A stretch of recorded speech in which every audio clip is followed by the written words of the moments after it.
Okay, so first off, welcome back to the channel, guys. Been a couple days since we did a video, but as we said before, with Brandon moving and whatnot, it's just kind of been, it's been hectic in the shop, just trying to get everything situated on both of our ends. So I know where this is gonna go with certain people, because they're gonna be like, what, again, blah blah blah, but I bought a Vert a few weeks ago. I drove the car around, loved it, had plenty of intentions and plans to do things to it. And then Dave from Tsunami Imports, who we've done a couple videos with, he messaged me and was like, hey man, he's like, I got something here you're gonna like for just a killer price. I'm willing to work with you and just come check it out, see if you like it. Now, this was one of two cars that I have legitimately like daydreamed and dreamt of owning. So when I saw the car and when he gave me the price for it, I just knew immediately I had to have this car.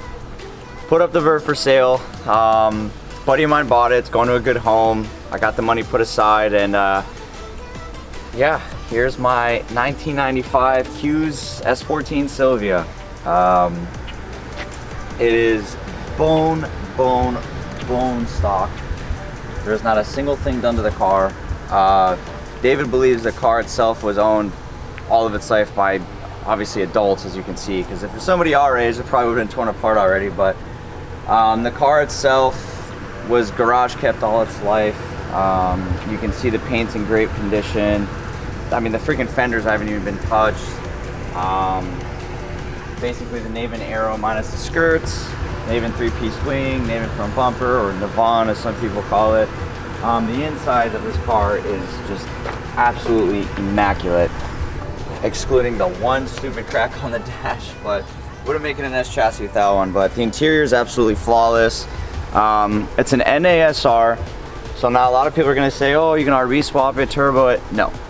The goal always was to get a car like this, even if it was turboed, but to keep it as this. This is the type of car for me where I want to do just very subtle, like good JDM goodies, certain steering wheels, certain wheels, you know, little accents, headlights, taillights maybe.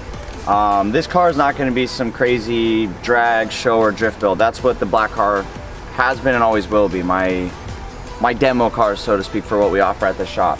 This is kind of my nostalgic dream car. So it's an NASR. Dave from Tsunami and Brandon, of course, from Acquisto Performance, are actually going to be doing a full refresh on the motor. Piston rings, head gasket, you know, valve cover gasket, water pump, all that stuff to ensure that the motor is healthy, which it already does run and drive, but Dave's the type of person, kind of like how we are, that wants to ensure when a car leaves his shop, it leaves 100% perfect. So I was super grateful that that's included in the deal we worked out.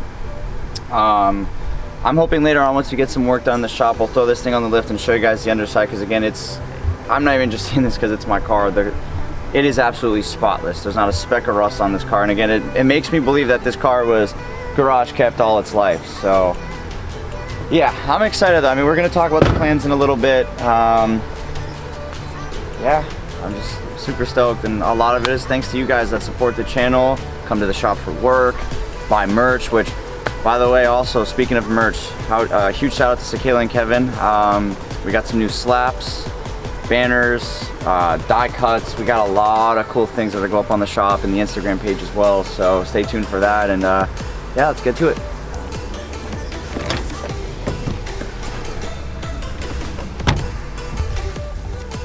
So as far as interior is concerned, like I briefly mentioned, I don't really plan on doing much. Everything's so nice in the car. I mean, all the way that like the shifter boot fits, the radio bezel, AC bezel, it's just perfect. Mostly really just gonna be a doubled-in radio. Just kind of modernize the car a little bit, but not take away from the old school feel. Probably like a nice Nardi or Vertex steering wheel. Eventually maybe do like a Nismo shift knob. I'm gonna be ordering a dash mat for it for the time being, till I just have the motivation to fix the dash, even though I don't want to take this interior apart.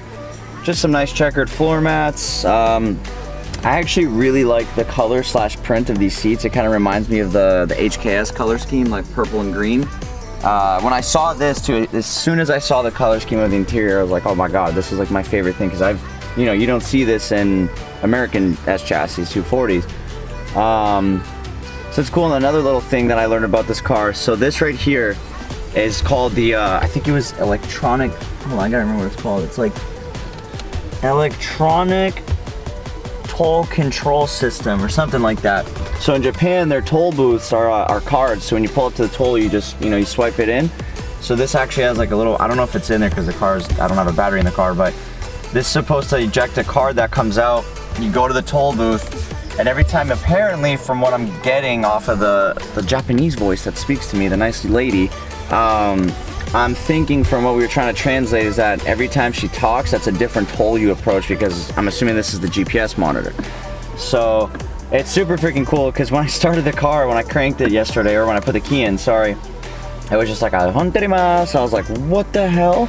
And it freaked me out because I didn't know it had it, because as I said before, with the motor getting a bunch of new gaskets and stuff, we have the battery out, took it out, and I didn't even know it did that. So I put a jump box, started up, checked everything, and then yeah, this thing started talking to me, and I was like, okay, this is pretty cool. And yeah, that's how we found out it's a toll booth control thing. So that's another cool fact, even though again, this is like standard Japanese stuff for a car this stock. I'm just so excited, man. It's funny because it's like, it's virtually, yes, the same car, but it just feels so different, you know? I could sit in the black car and I still feel at home, but it's like sitting in this thing, it's cool to think this car spent the last 20 years of its life in Japan, roaming around with, who knows, some little Japanese dude and his wife and kids just getting groceries, or just some guy that wanted to collect it and keep it stock, which, that's the plan. And I'm glad it's not a sunroof model either. I don't want a sunroof. Luckily, my black car does not leak at all, so we're gonna head in there too, and actually we're gonna show you guys the damage of that motor, or what I think's wrong with it, because I really want to get that car fixed. I hate not being able to drive that car. So the damage on the black car, I have not touched it since it popped. I don't even want to, because I'm hoping it's not major damage. So yeah, we took just the timing cover off and the valve cover, well, the valve cover off. Belt just broke clear as day. We pulled it to the shop, and again, back to being busy and moving and whatnot, we haven't had a chance to really dive into it. I'm hoping, man, the worst case scenario on the car is just bent valves. I dropped the valves. I'm hoping that's it. If there's scarred pistons, I mean, then at that point, obviously I gotta rebuild the whole motor. And then that's when I have to decide, stay with the 20, build the 20, or pull it out, keep what's good, turbo, manifold, injectors, you know what I mean, intake manifold, and part out the 20, or again, decide if I want to do like an RB25, maybe like a 1UZ, or I don't know. I mean, I'm definitely going to stay more than likely RB anyways, but again, that all depends on how bad the damage is. So if it's just valves, Brandon was cool enough to sell me a spare RB20 head right here, which is in good condition. So we'd get that cleaned up, resurface it, you know, cliche stuff. Courtesy of Njuku and Wes, upgraded head gasket, bigger head studs, homemade timing belt, maybe doing like drop-in cams like 260s or 264s. So, sucks. Again, once I get to it, obviously that's gonna give me a decision, because it could be a $500 fix, it could be a $4,000 bill, which I don't have the money for that. And I'd rather kind of just save that money and put it towards the Silvia and just let this take its time. Even though, yes, it sucks because the car was running and driving awesome. And it does come back on my end. Maybe I could have or should have changed the timing belt, but I've kind of started to believe the whole if it works, don't touch it. And the motor in car's never given me a reason to not think it's reliable. I mean, we've done hundreds of trips in it, beaten the crap out of it, and I've never really thought of anything breaking like that, because the car is only on 8 pounds of boost when Martin tuned it. We didn't turn it up because we wanted to save that for ethanol. So I'm hoping, man, it's just drop valves and just pull the head off, clean that one up, put it on, have it done in a couple days. So only one way to find out. We might even actually, knowing me, I might get to it today, so we might end up doing a whole RB20 tear down. That sounds good. You like it? Yeah. Oh yeah.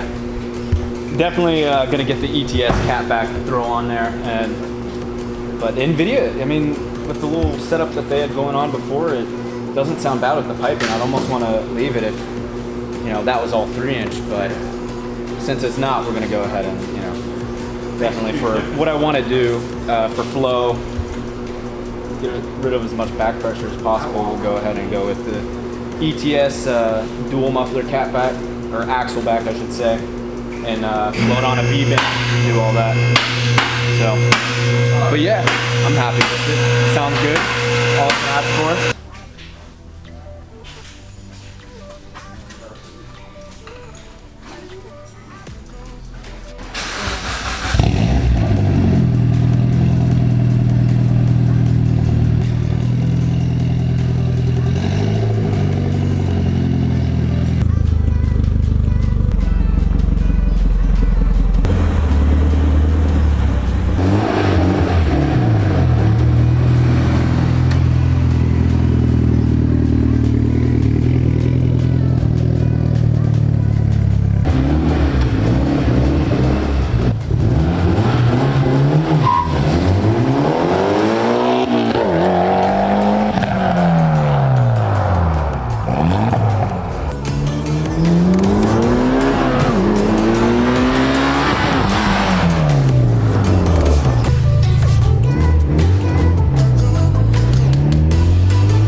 All right, my name is Jason Hopkins.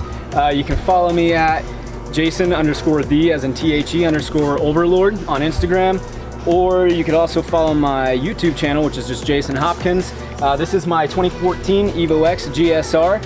So the car's pretty much just bolt-ons for the time being. As you saw, we just got some exhaust work done. We're gonna be coming back to get a little bit more when I get the parts in. Car, it's got intercooler pipe and an intake, boost controller downpipe, new exhaust, and we got a Rays 57 DRs, some Toyo tires, obviously the tire letters, but other than that, car's pretty much stock as is. It's fun, pretty quick, but by the end of the year, you know, we're hoping to make about 350, 400 on E, and then next year we're gonna see about going full balls to the wall, just building it. But yeah, here it is. I love it, nice daily, and it definitely gets the job done, so.